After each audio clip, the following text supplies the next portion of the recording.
काय? सर, सर्वप्रथम कोकणी न्यूजवर आपला स्वागत आहे. आणि आज हे आपले नगरपालिकेचे इलेक्शन हे झाल्यात आणि आज खरोखर एक नेहमी म्हणजे आठवणीत राहणारा क्षण आहे की आपल्यासारखी इतकी महान व्यक्ती आमच्या आरिफभाईच्या कॅम्पेनसाठी आली. खरोखर उत्साह वाढला आहे.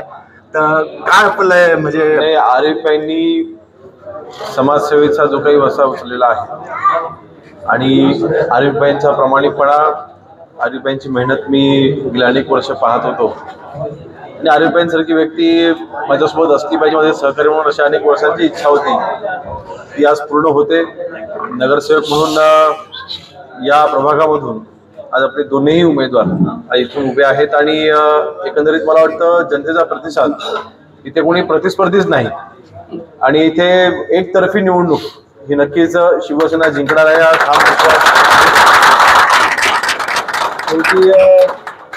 मतदारांनी जेव्हा निर्णय घेऊन मोकळे होतात त्यावेळेला विरोधक काही करू शकत नाही आणि म्हणून तीनही उमेदवार ह्या प्रभागातून म्हणजे नगराध्यक्ष आणि दोन्ही नगरसेवक हे 100% इथून विजयी मिरवणूक काढतील हा माझा विश्वास आहे. आणि जी इथे वातावरण मला पाहायला मिळत आहे, सर्व कार्यकर्ते मेहनत घेत आहेत. आरिफभाई सुद्धा तुमचे सर्व सहकारी इथे मेहनत घेत आहेत आणि त्यांच्या माध्यमातून, कार्यकर्त्यांच्या माध्यमातून शिवसेनेचा धनुष्यबाण सगळ्यांनाच हाती घेतलेला आहे. आणि शेवटी विकास हा महत्वाचा आहे. आपल्याला मुलांचा विकास करायचा. सन्माननीय रामदासभाईंनी ज्या पद्धतीने आपल्या खेड शहराचा विकास केला, आज रामदासभाई स्वतः आपलं ह्या निवडणुकीचं मार्गदर्शन करतायत आणि जसं सगळ्या समाज बांधवांना एकत्र घेऊन रामदासभाईंनी खेड शहराचा विकास केला, त्याच पद्धतीने भविष्यात देखील सगळ्या समाजाला एकत्र घेऊन आपल्याला खेड शहराचा विकास करायचा आणि त्याकरिता हे सर्व नगरसेवक आणि नगराध्यक्ष हे 100% निवडून येतील आणि चांगली साथ देतील हा माझा विश्वास आहे.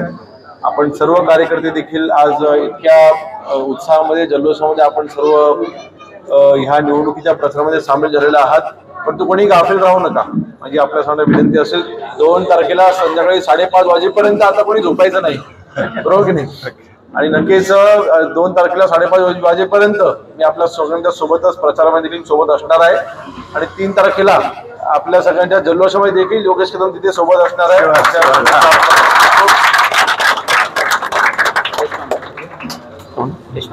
आणि नाही, दोघांनी माझ्या रेसमध्ये पण शुभेच्छा आहे. शेवटी बघा, शेवटी आज प्रभागामध्ये काम करत असताना जी काही रचना आहे, मगाशी म्हटल्याप्रमाणे नगराध्यक्षाचे उमेदवार आणि दोन्ही आपले नगरसेवक, दोन्ही हे तिन्ही उमेदवार आपल्यासाठी महत्वाचे आहेत. कारण शेवटी नगरसेवक म्हणून आले आणि नगराध्यक्ष आला नाही त्याला काय अर्थ नाही, त्या सत्तेला कुठलाही अर्थ नाही. म्हणून आपण सर्वांनी नगरसेवकांसोबतच नगराध्यक्ष ह्यांना देखील चांगली साथ द्यावी आणि आपण सर्व देताच आहात. म्हणून विश्वास आहे. आपल्या सर्वांना पुन्हा एकदा मनपूर्वक शुभेच्छा देतो आणि पुढच्या वाटचाली करता देखील दोन्ही उमेदवारांना मला बाजून शुभेच्छा देतो. धन्यवाद. Thank you sir. निर्माण होईल. आणि आज दादा बघितलं तर आम्ही 4:30 वाजल्यापासून भरपूर म्हणजे लोक होती आणि आम्ही ते वाट बघत होतो, पण आम्ही बोललो ठीक आहे, ते इथपर्यंत आपण प्रचार पण चालू करूया. तर आमचा वरचा जो भाग आहे 10 नंबरचा आणि आमच्या समती 9 नंबरची बिन लोक होती. एक जय्यत मोठी रॅली आहे, पण मी आता तुमच्या आपल्या ग्रुपवर पण टाकतो. अशा प्रकारे एक चांगला प्रतिसाद आहे. आणि दादांनी जसं बोलले तसं की तिथं काय विरोधकचं जास्त काय हे नाहीच आहे असं बोललं तरी चालतं. तरी पण आपल्याला गाफील नाही राहायचं आहे आणि आपल्याला मेहनत घ्यायची आहे. आणि आपले 3 हे जे आहेत नगराध्यक्ष असतील, आम्ही 2 नगरसेवक, तीनूच्या तीनू म्हणजे जेवढी मला मतं भेटली तेवढीच नगराध्यक्षाला भेटली पाहिजे याप्रमाणे आणि तेवढीच आमच्या रेश्मा मॅमला भेटली पाहिजे. अशा प्रकारच्या आणि आम्हाला जी संधी मिळाली आहे, जी आम्हाला नगरसेवकासाठी जी संधी दिलेली आहे त्याच्यासाठी आम्ही कसून मेहनत करू, निवडून येऊन त्याच्यानंतरही जास्त कामाला लागू. जी लोकांची अपेक्षा आहे दादाची नक्की आम्हाला साथ असणार आहे. आमच्या रामदासभाईची आम्हाला साथ असणार आहे.